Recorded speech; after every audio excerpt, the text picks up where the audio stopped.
Okay, so in the last class, we were discussing this particular, we were on this slide. So, as we discussed, if you implement this particular algorithm, then you need, two cascade of for loops. One will go from 1 to n, that is from features, this one. The J1 will move from 1 to n, and then there is one more for loop which is on top of it, which actually goes from from the features, like from I running from 1 to m. So what we are trying to achieve here is to remove these two cascaded for loops, so that you can implement this particular algorithm in a fast way. So last time we already discussed how to remove the inner one, the one which we have discussed here, like the for loop which is focusing on the number of features. So in the last class we discussed this already, how to overcome this problem of this particular for loop. And the second one, the for loop, which is basically for the for the data set, that one is basically, if you observe, this equation is coming from here. This is the sigma running from I running from 1 to m. This actually needs some attention. So we want to remove this sigma, so that some way or the other to make it more fast. And this we have already discussed so many times in our earlier lectures, also in case of uh, linear regression. So I think this must not be a new thing for you, but let us discuss this again. So how to remove this sigma from this particular equation.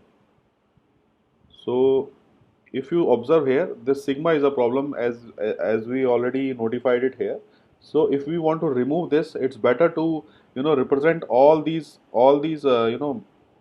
values in matrix form. So whatever values that you have here, we can represent it in a form of matrix. So if that is done, then the equivalent matrix representation will look like this.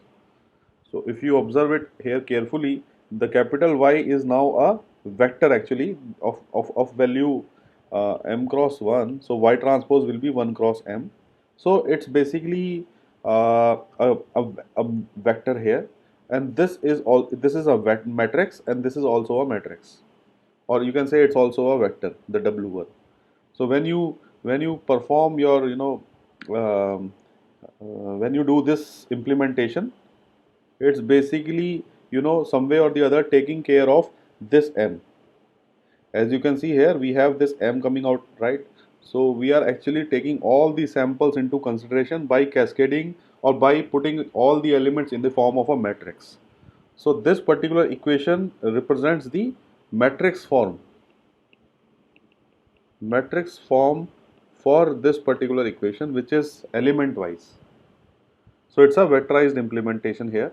So if you trust my calculation, and if you do it by yourself also, this is an exercise for you. Like if you do this manipulation here for these terms, then what you will get is something like this, as you can see over here. So it's basically what I'm doing is I'm taking the derivative of the loss with respect to theta here, and note that theta is now n plus 1, because we are actually taking all the thetas together. In the earlier case here, all the thetas were individual, there was no matrix format.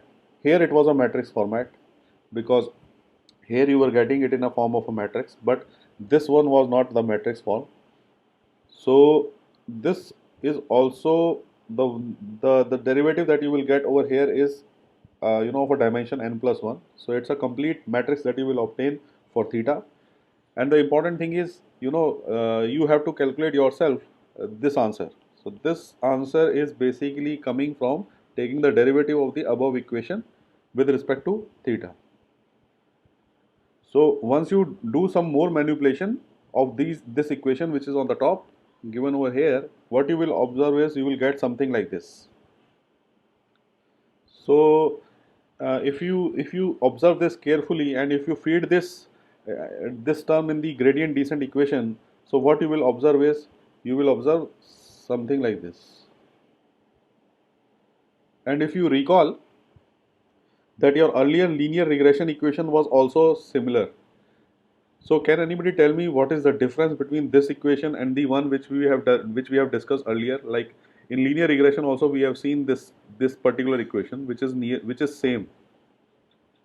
So can anybody tell me what is the difference between this equation and the one which we had discussed earlier, linear regression? As we can observe, both of them are same. Any one of you?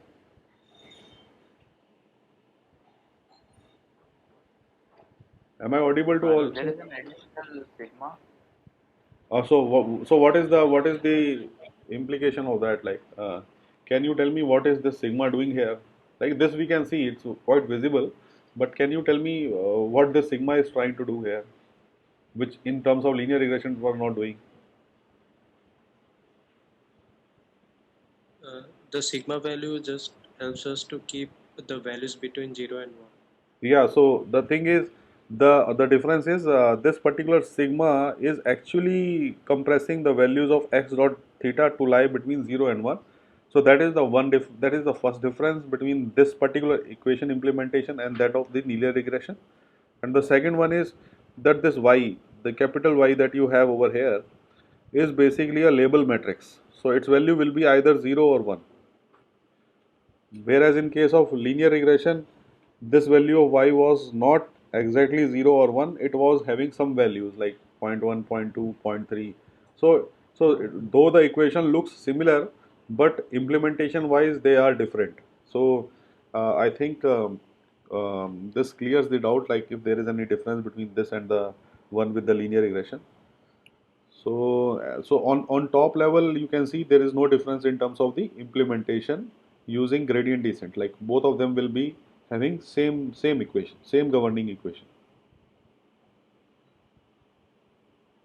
So this is actually showing you the plot for for fitting the line, fitting this particular this thing here curve onto this data set, and this is the contour plot which we have already discussed in our earlier lecture also. So this is just showing you how to do this fitting using gradient descent. Excuse me, sir. Yeah. Sir, here I wanted to ask that in this diagram you have shown 0 and 1, like they are sorted in some way. Like the first few instances are 0 and then 1. But in our case, like the zeros and ones may be random. So how to draw Random in sigma what value? sense means? As in, like, sir, if there are like 300 entries of Okay. zeros and ones, Okay. and if you try to plot, Okay. like, So you are saying that some of yeah, them are here, right? yeah, like it's like more ones are on the top again, and the zeros are also in the line. So how to draw sigmoidal curve there? No, Because that one actually. many ones and zeros. Yes, yes, right. So that case lies in the that lies in the situation where you have overlapping classes. Like then definitely you have to there definitely there will be a there will be no such curve which can fit this particular particular data set without error until unless you go for more nonlinear features which we use. Like if you put kernel features here, if kernel regression is there, right? The same thing can be applied here in kernel classification. So what it will do is it will try to come up with a more nonlinear boundary which can actually classify these points also which are actually lying in this area. So it's overlapping with this. So when you do some nonlinear classification with higher order features, then you can come up with a boundary which can separate these 2 points. But if you are doing it in a very simple format, by using very simple features, then it's very difficult to separate these two, and you will definitely incur some error in that. So these are the cases of overlapping classes. Okay. Yes. uh, any question here? So right now, what we are discussing here in most of the in the coming lecture also, we are assuming that the data set is linearly separable. So we will see some of the cases like the algorithm that we will be discussing in the next few minutes. It will be all assuming that the data sets are linearly separable, and if they are not separable, then some of the algorithms will not work properly. So we will discuss this point. It's very good that you have raised it. So we will be discussing it in our next coming slides. Okay, so the next important thing is, uh, let us say you must have seen in some of the literature also, some people use 0 and 1. as the labels, but some people use -1 and 1. Sometimes you will see that. So can you spot any difference between the two if you use 0 or 1 as the label, or -1 and 1? So will there be any difference in the analysis or something like that if you do something, if you change the labels from 0 and 1 to -1 and 1? Can anybody tell me? Like, will there be any difference? In case of 0 and 1, we previously needed to flatten the curve. So a higher degree of flattening will be required in -1 to 1. No, no, and this is not the reason. So, Okay. so, so we will see, like, if we change from 0 and 1 to -1 and 1, will it affect our, analysis, or will the results be the same? And let us see that. So we will do this analysis now. So the only difference that right now we have is, in earlier case, the data set is between 0 and 1 here, as you can see from this figure. This is a one-dimensional plot, and this is the corresponding two-dimensional plot, where you have, in the one-dimensional plot, if you project this data, this is one way of representing the data set. And if you see from the top, what you will see is these points are actually on this line, as you can see here, but the points which are on this will also lie on the line. If you see from the top, if you see the projection from the top side, so what you will see is all these points which are shown over here will also project onto this one dimensional line, and it's given in this color. And and this particular point, which is actually separating the two, is given by a cross. And similarly here, if you see, the points which are represented in the form of plane here is represented by these set of points, and the points which are represented here in this plane are represented by blue points, and the separating line, which is and the separating plane in this particular in two-dimensional version representation here is actually, when you project it onto the 2D plane, will be represented in the form of line. In earlier case, it's a point. So you can see the difference here. It's a point, and here the separating boundary is a line. So we will come to this point later. That is this point of view. We will come to this point of view later. But for now, being what I am trying to say here is, as you can recall, the data set is only lying between 0 and 1. So only in between 0 and 1. So the data will have either label 0 or label 1. So now in our study, what we are trying to do is, we are trying to see the data sets having label -1 and 1. So we are trying to do the analysis for this particular situation. Whereas its projection onto a line or its projection onto this plane remains the same. The only difference lies in the representation when you are doing it in this format, where the labels are either -1 and 1. So I think this picture must be clear to everyone now. So let us understand how we can do this. So can anybody tell me, if the labels are between minus and 1, then can we use sigma here? The sigmoid function that we were using in approximating it. Can we use that? No. We cannot use sigma here because, as already everyone knows, it's lying between 0 and 1.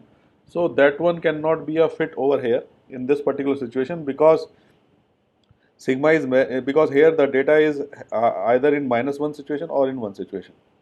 So what can you say about the best possible approximation of this particular thing? How can you approximate? So first approximation, what we were doing in the case when the labels were 0 and 1 was using unit step.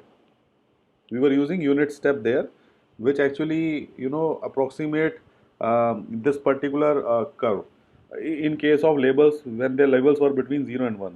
So in this particular situation, where the labels are -1 and 1, can you tell me what will be the representative function here in this particular case? Instead of unit step, what should we use?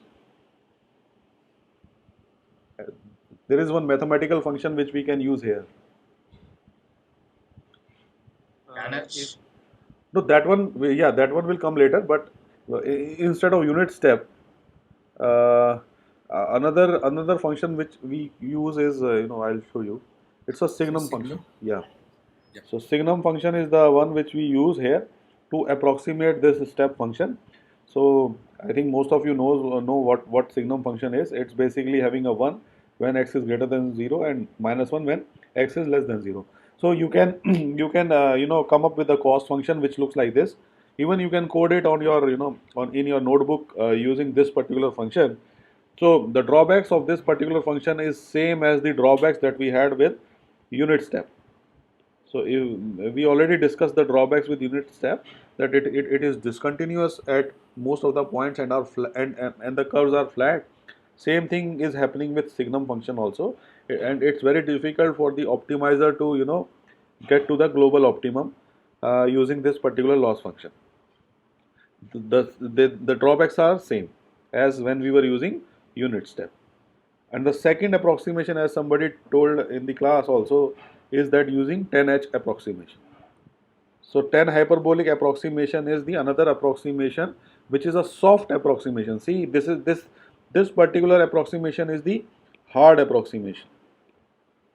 This is a hard approximation between -1 and 1. The softer approximation of this is like this. This is a soft approximation of the curve. So now 10 hyperbolic can also be represented as a soft approximation of the curve which lies between -1 and 1. So you can cross verify yourself that 10 hyperbolic x can also be represented in terms of the sigmoid like this, 2 sigma x minus 1. This is one way of representing these two approximations with particular relation. And the loss function that you can again formulate for this is this 10 hyperbolic xi theta minus yi square. This also you can implement yourself as an exercise. You can do it like what kind of curve and what kind of fitting you are getting. But the problems for this particular loss function is also same as the problems when we were having with sigma x in case of um, um, when the labels were 0 and 1. So you can visit our lecture earlier. Whatever problems you had with sigma x, using sigma x, same problems you have with 10 hyperbolic h also. And the one problem which is quite immediate is that the values that it is, giving as an output is actually from -1 to 1. So it's like, it's a uniform output that it is giving. It is not giving you a binary output that is either -1 or 1.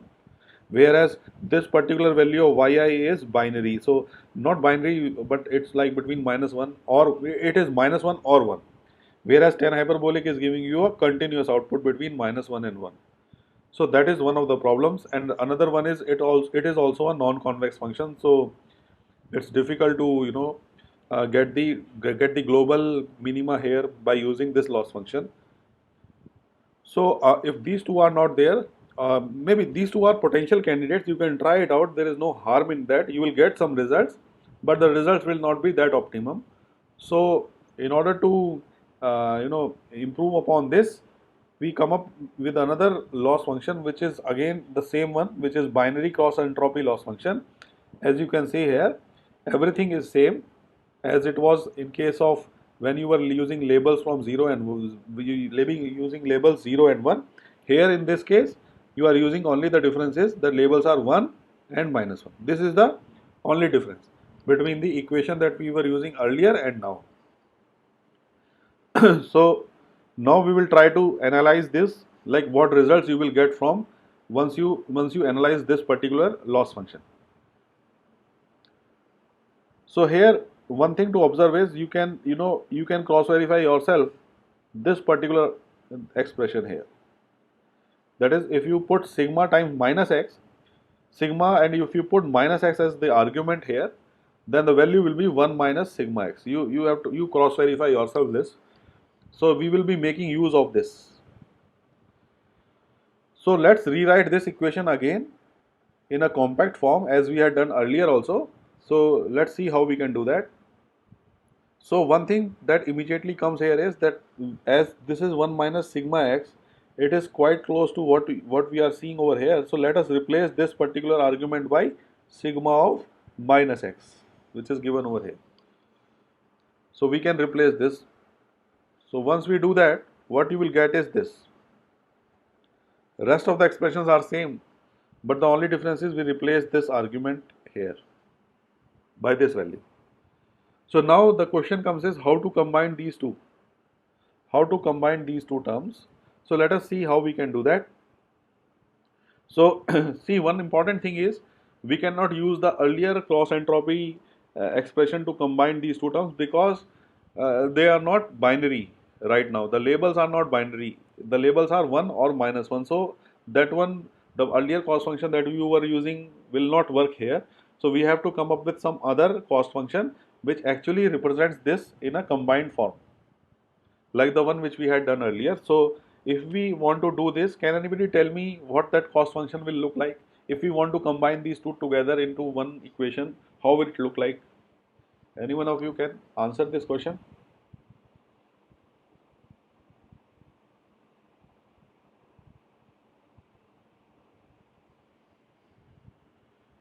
Okay, so if we want to combine these two terms together into a single term, let us see how we can do that. We will do it like this. It's very simple. You can simply write like this, that is minus log sigma, and instead of, earlier you were having this, but now you are attaching yi also along with that. So now you see it is sigma, argument is changed from x dot theta to y, we are multiplying it by y, so it's y x dot theta.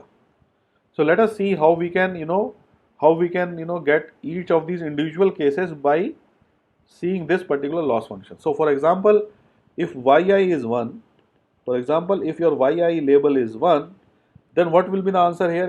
If you see this particular equation, your answer will be minus log sigma x dot I theta. So this is your answer when your yi is 1. So what you had in our earlier equation is, if your yi is 1, your answer is log sigma xi theta. So this is already achieved using this equation.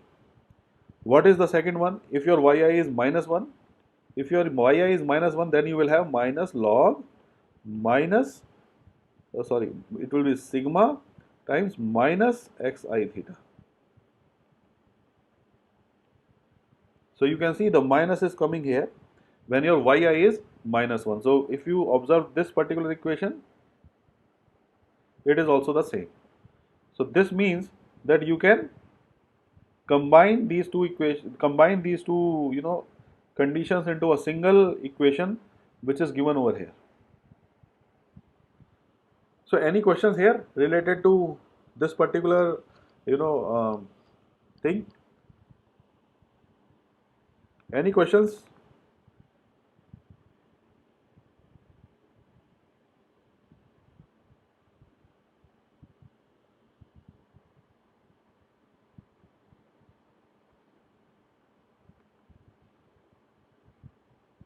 Any questions related to this particular substitution?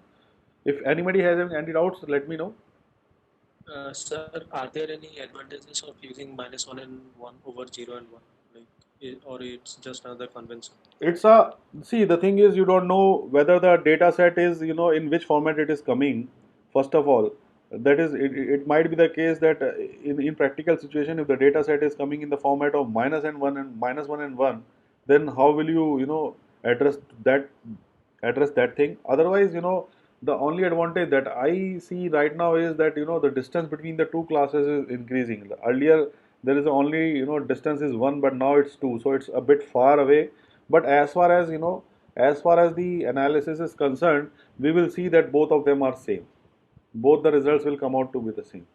So there is no difference in terms of the analysis. So that is what we are trying to show you, that even if the labels are different, then also you can, get the same answer. So for example, if your labels are, let us say, 3 and minus 3, then you know that it's a scaling factor. So you can, normalize that. You can make it lie between 1 and -1 by dividing it by 3. So that will not affect your results. That is what we are trying to show here. Any other question?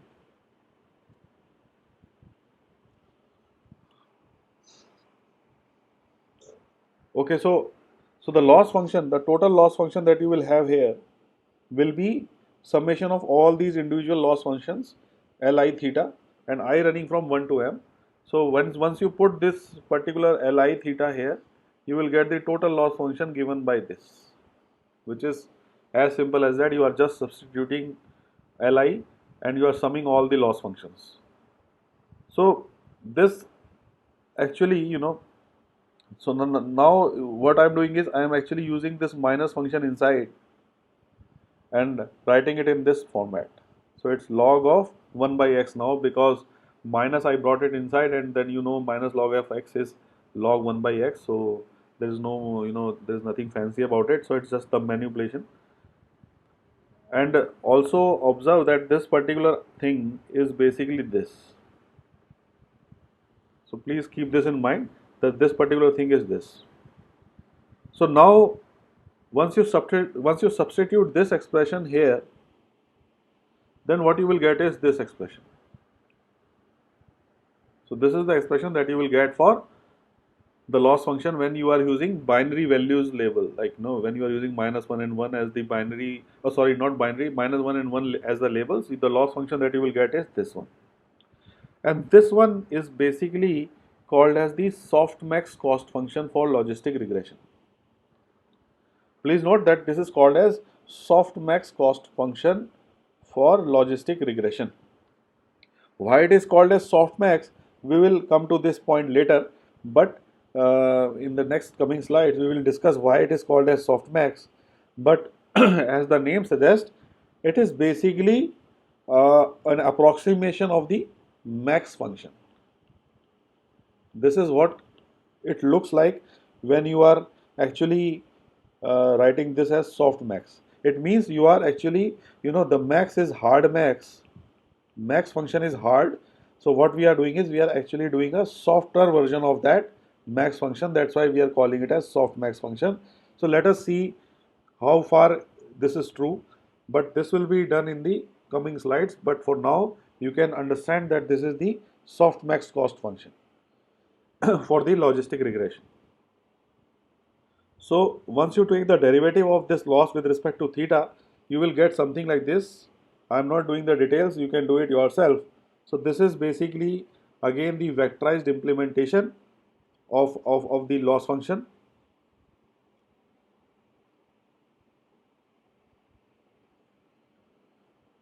No, it's a single vectorized implementation, because I have removed, for the same thing here, we are using excite component. So this is a single vectorized, and this summation is removed by using this as the complete format. This is the complete vectorized implementation in matrix format. This one also you can cross verify yourself. If there is a mistake, let me know. And this is the expression that you can use for getting the updates on the partial L by partial theta here, and then you can use it in your gradient descent to get the updates on theta. So the results that you will get from here is also somewhere similar, and this slide is showing you that. So your results will be the same, and now the curve fitting will be between -1 and 1. Earlier it was from 0 and 1, so now it will be looking like this.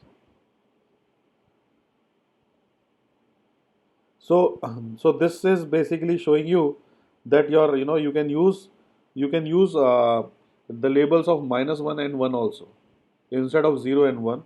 So it hardly matters. The results will also be somewhat or the other similar. We will discuss that how similar they are. But as far as the analysis is concerned, it will result in an expression which is called as the softmax function, and the corresponding gradients with respect to theta can be obtained from here. So now you can use easily your theta updates as theta minus alpha partial L by partial theta. So this is your updates for this particular labels -1 and 1.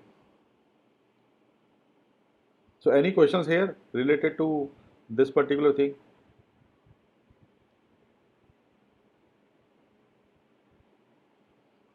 Okay, so if there are no questions, let us move forward. So let us revisit our cost function. This is our cost function which we have discussed in details. So can anybody tell me any drawback of this cost function now? We have discussed and we saw that this is the perfect cost function that we had, and there is no such kind of drawback. Then again, we are saying there are some drawbacks here. So can anybody tell me what can be the potential drawback by using even this function?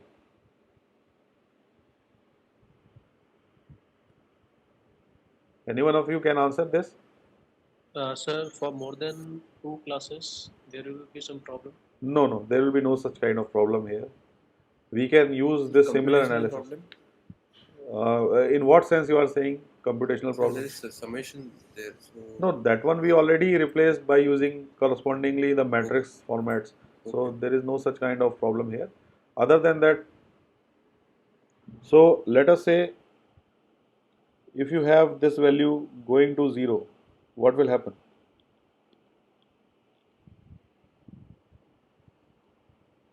It will be infinity, log of 0. Yes. So if suppose right now we are saying that it's lying between 0 and 1, but as you know that sigma actually moves from 0 to completely 1, or it's close to 1. So at that time your log will be not defined here because it's 0, and in this situation if your sigma moves to 1, then also this particular term will blow up and it will go to infinity, so minus infinity. So the thing is at either of the extreme ends of sigma you have problem for this particular cost function, as it is going to infinity minus infinity in both the situations where sigma is either 0 or 1. So how to avoid this situation where sigma is infinity? It's giving you a infinity problem.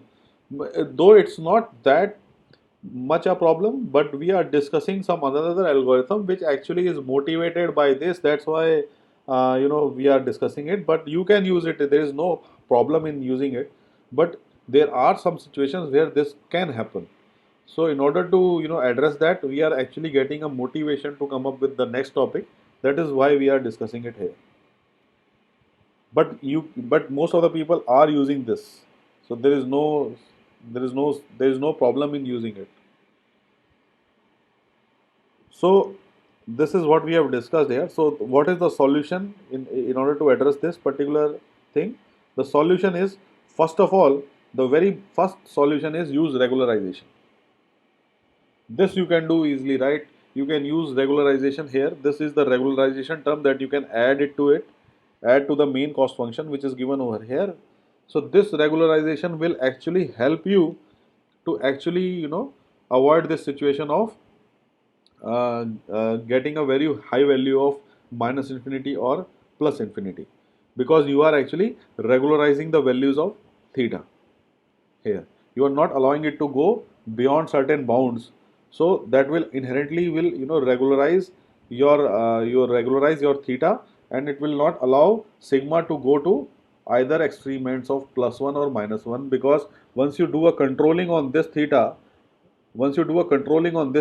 it is controlling these thetas here, these particular thetas, and some way or the other, if you are controlling these thetas, you are some way or the other controlling the sigma values. So by using this particular lambda here, which you can tune yourself, by tuning this lambda, you are some way or the other avoiding the situation of plus infinity and minus infinity type of thing. So some way or the other, it also helps in reducing the overfitting. As you can see, let us say if you have one more example here like this. So in case when you are using large number of features, like if you use x square, x cube type of features, more number of features, we have discussed this already. So if you use large number of features, the boundary that you will create for this particular data set will be something like this, something like this. This will be the boundary that you will create for when you will be using large number of features. So this boundary is a very complex boundary, but when you do testing on the samples, because these are training samples, So training samples are, all these points which I'm showing you here are training samples, and they are not having any testing samples. So if the testing sample comes here, let us say if you have a cross here, because this cross is in actually the distribution of x. It's lying close to the distribution of x, but your training boundary, what it has done is it moved inside and taken this 0 also, to separate the two classes in case of training sets. But in testing set, if you have this cross which is actually coming from the same distribution as this x, which is shown in, green, so what it will, what this decision boundary will give you is it will treat this x as 0, because the boundary that is created over here is actually a highly overfitted boundary. That's why this particular x, it will be treated as 0. So what this regularization will do is it will actually relax this boundary by taking only, by penalizing the thetas, and once it relax it, the new boundary will be something like this. The new boundary will be something like this, it will be like this. It will be a relaxed version of the original yellow boundary, and it will actually omit these 2 points. It will say, okay, these 2 points we are not considering in cross, let us omit it and create some training error. In the earlier case, our training error was exactly 0, but here in this case, our training error will be there, because these 2 points which are given over here, the 0 points which are lying in cross boundary, we are omitting them, and we are saying let's leave it and create some training error.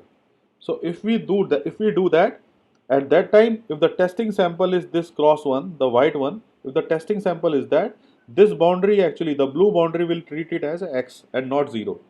So it will perform very good on testing samples.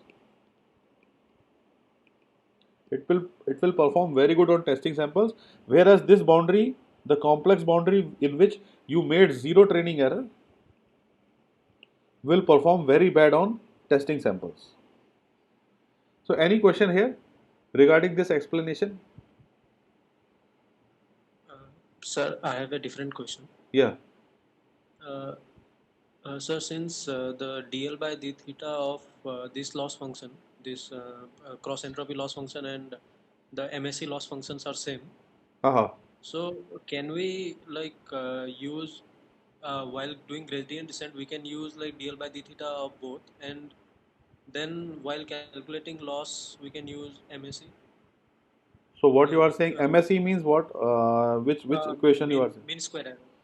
So you are saying you want to use this thing, right? Something like this. Yeah, something like this. So for which one? Let us discuss that. What you are saying? Can you come again? Yes, sir. Yes, sir. So to monitor the loss Okay. at each iteration, Okay. we can use this, the one which you wrote just now. We Okay. can use that to monitor the loss, and while doing gradient descent, Okay. since dl by d theta of both this and the cross entropy are same, so we can Hmm. use any one of dl by d theta. So will that make any difference, sir? So you are saying like you want to calculate dl by d theta with this one, and then to monitor the loss, you want to check with this one, right? Yes. I think that can be done. I think you can do that, I guess, because anyhow you are actually checking the error, that how far your sigma x theta is lying from your actual Because y. so why I'm saying is that because when I use this to monitor the loss, Hmm. actually the loss was very less. But when I was checking with this cross entropy, Hmm. monitoring the loss was like little bit on the higher side. Maybe because of the log function that we have here, you know. Yes, sir. Yes, This sir. log function, as we were discussing, right, the plus infinity and minus infinity thing. So maybe because of this situation, because of this log, it might be the case that it can happen. May you can use it. I think there is no problem in using this as the testing, or this as the convergence criteria. There is no problem in that, what I feel. Okay. Okay. So we just need to make sure that the dl by d theta is correct Yeah, according yeah, to the yeah, law. yeah, yeah. That one has to be, make sure Okay, of sir. that. Yeah. So any question here related to this explanation? Okay, so now if you incorporate this regularization and note that we are regularizing from 1 to m. No, not this one is not m, this is n here, because the number of features that you are using are up to n, so it will be from 1 to n. But note that theta 0 is omitted here, which is the bias term. So it is from 1 to n, and we are doing a L2 regularization on the values of theta I. So if you do the gradient descent on this, the equations will look like this. So first, this is for theta 0, and you know that there is no lambda for theta 0, so there will be no lambda here for this feature, the 0th feature. And for other values of j, which are from 1 to n, you will have this equation. And note that you will have another extra term here, which is lambda by n. This is the regularization term which is coming.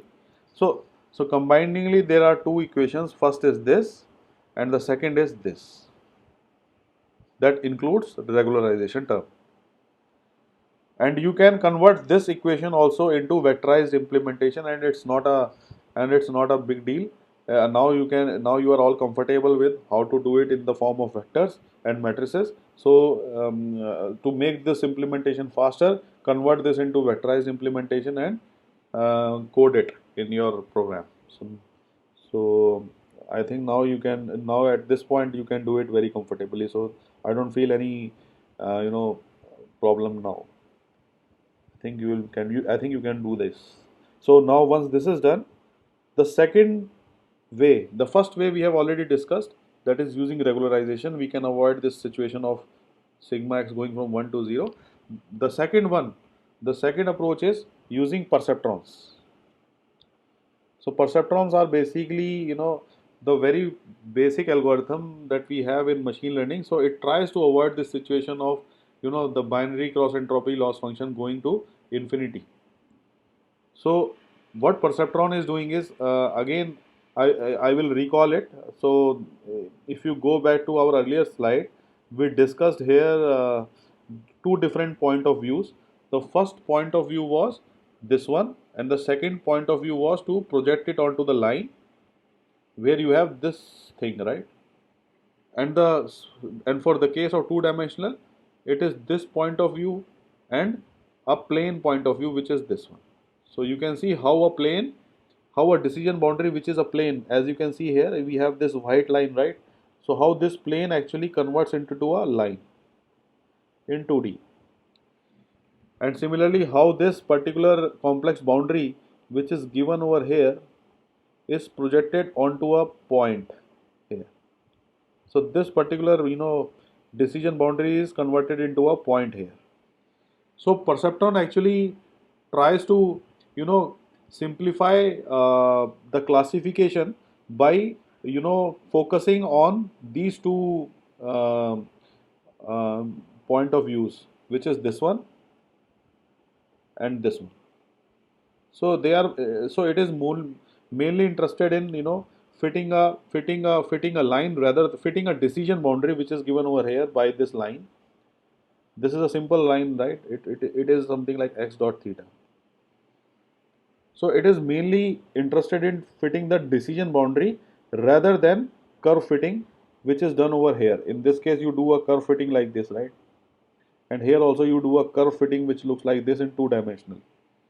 So perceptrons are basically, focusing on decision boundaries like x dot theta rather than, doing some curve fitting like this. So let us see what they are exactly. So the perceptron cost function that we have is, as we have already discussed, it is learning more of the decision boundary in this representation in 2D in this plane, in 2D plane here. So it's basically, trying to learn these lines, the decision lines, which are represented by x dot theta. So the perceptron cost function also some way or the other reflects that, and you can see the loss function is given as, if x dot theta is greater than 0, then we treat that label as 1. And if x dot theta is less than 0, then we treat that label as minus 1. So this is the cost function for perceptron. And normally, if you go to coordinate geometry also, you can see that if you have an equation of a line, and if you want to check that whether a point lies on this side of the line or on this side of the line, the very easy way is to put this point into this equation of the line, and if the value comes out to be greater than 0, we say okay, it belongs to class 1, or it lies on this side, and if it is less than 0, then we say it lies on the other side of the line. The same concept is here, like you put the value, and if it is greater than 0, it belongs to class 1, and if you put the value in this particular equation of the line, and uh, if that value comes out to be less than 0, it belongs to the class of minus 1. So it's a very simple loss function that we have for perceptron cost function. So what we do now is we will again do that same story.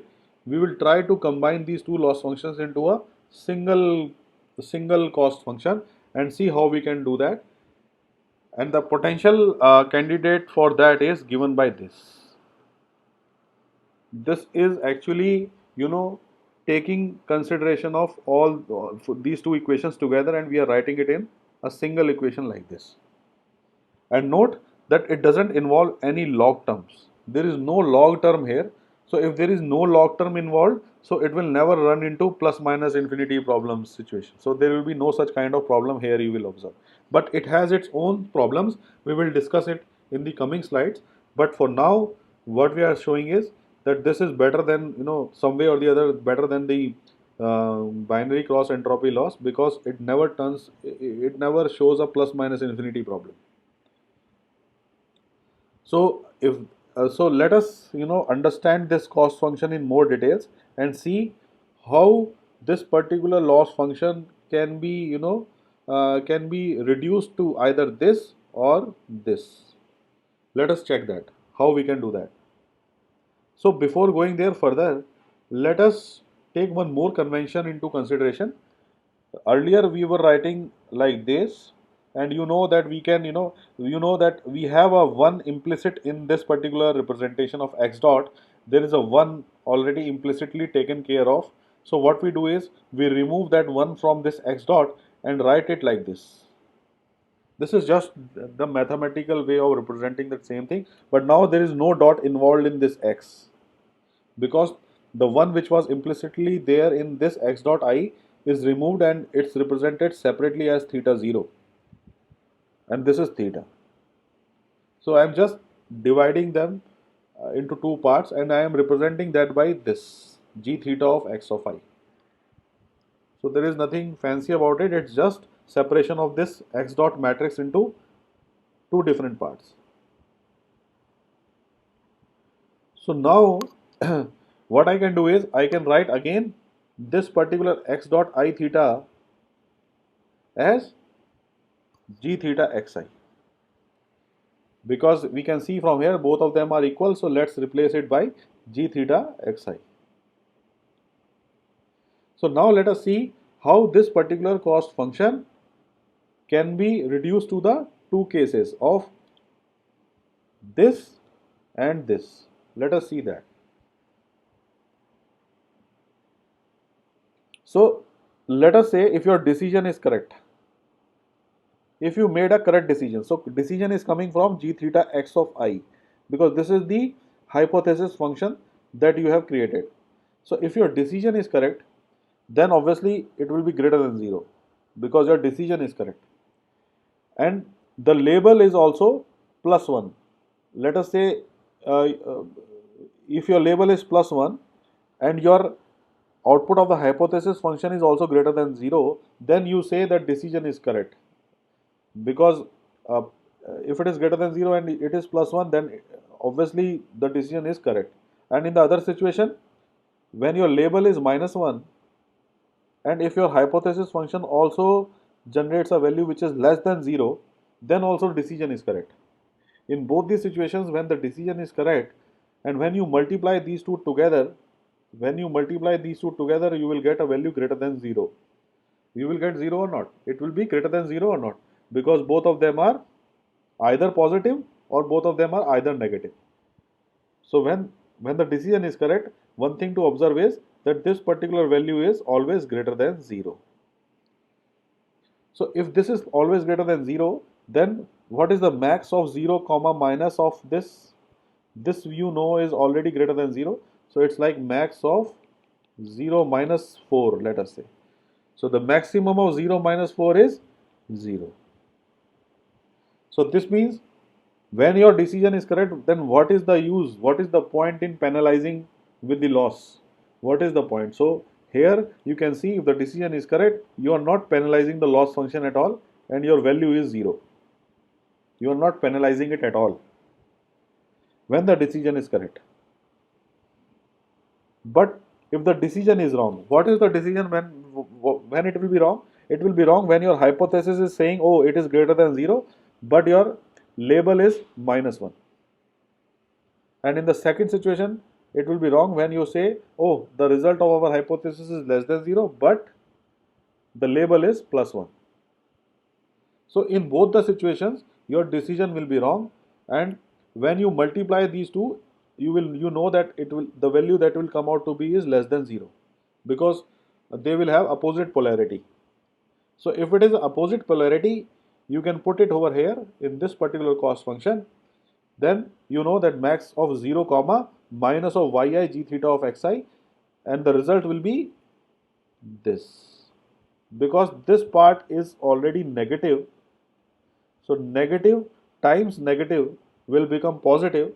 So max of 0 comma a positive will be a positive value, which is actually this yi g theta xi. So now you can see that this actually matches this convention which we are saying over here.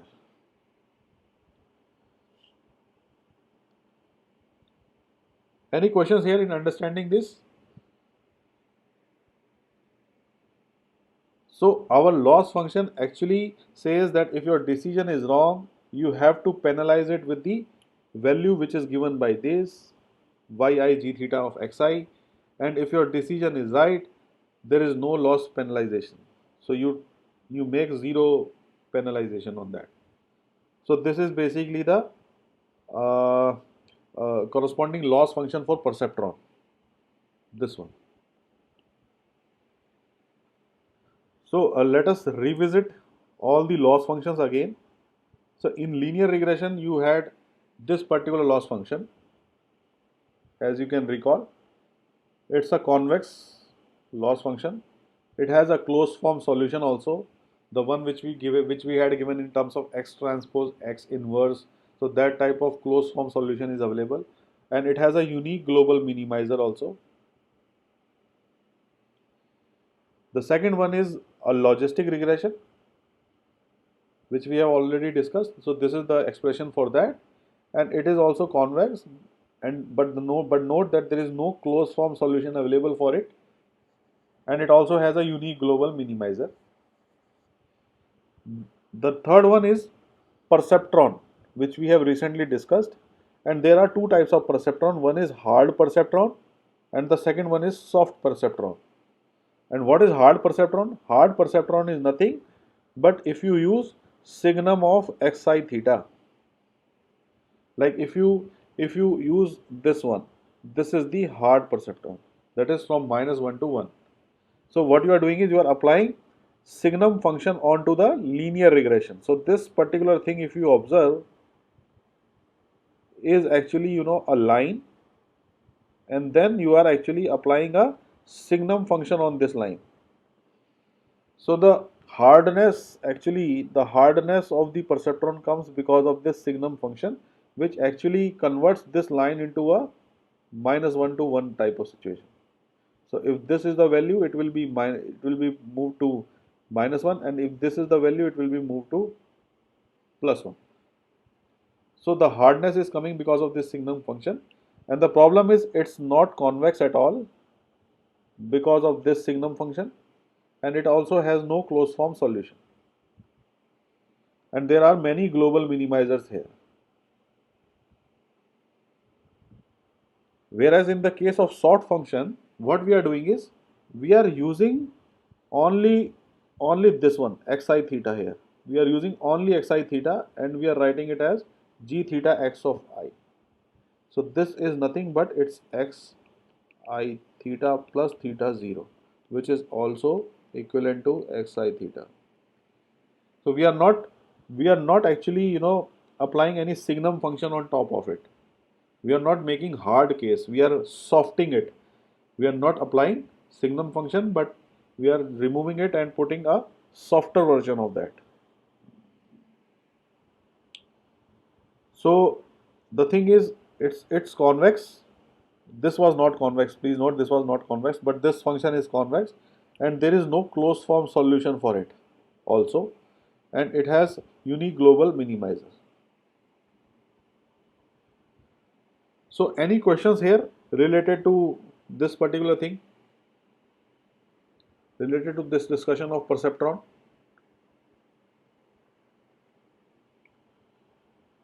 Okay, so if you people have studied some deep learning architecture, then you might immediately notice that there is one function which we use in deep learning, which is ReLU, rectified linear units. This concept is basically used in deep learning architecture. When you will study these deep learning architectures like CNN, convolutional neural networks, so there is one activation function which we use, which is called as rectified linear unit. So just wanted to tell you that this rectified linear unit is not coming out of some surprise box. It is coming from the but it is coming from the fundamentals of the machine learning algorithms. It's not that somebody has invented it and they are using it. It's not like that. It is coming from the fundamentals of machine learning, which are used in deep learning to get to the answer, to get to the analysis. So this ReLU is something like this. So this is basically the definition of ReLU. Whereas our perceptron is doing something like this. That is max of minus a comma 0. So there is basically a high, just it's just a mirror image. It is just a mirror image. The perceptron algorithm is just a mirror image of the ReLU thing. So some way or the other, we are actually using perceptrons in deep learning architecture to get to the results. So this is just a extra slide to let you know that this ReLU is not coming out of Bloom. It is actually motivated from the deep learning architectures. Oh, from the basics of machine learning. So any questions here related to what we have discussed? So I just want to stop here because for today's I think if I start with the algorithm of perceptron, it will be very difficult to finish it in the stipulated time. So if you have any questions related to any of the discussion that we have done today, let me know. Otherwise, we will end this class. Sir, Yes.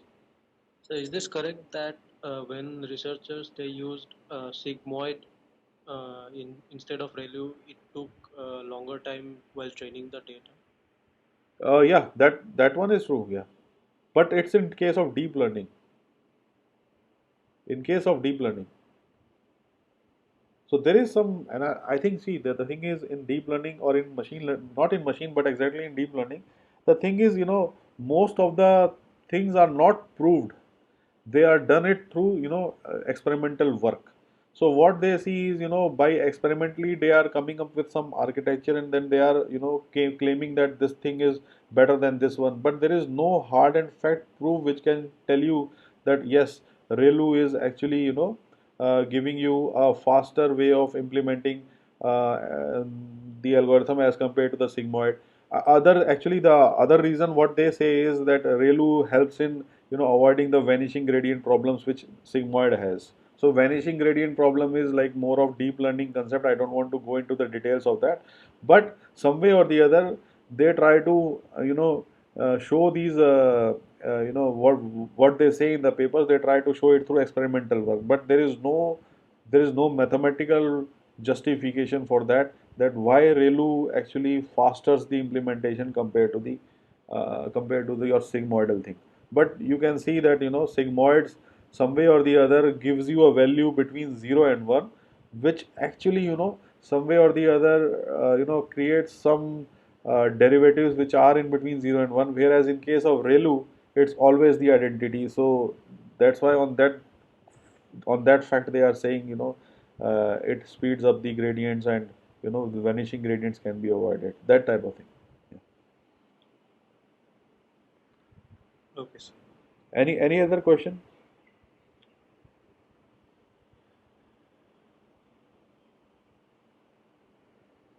So if there are no questions, so let's finish this class today, and in the next class we will discuss more details about the perceptron algorithm and its disadvantages and advantages. Thank you.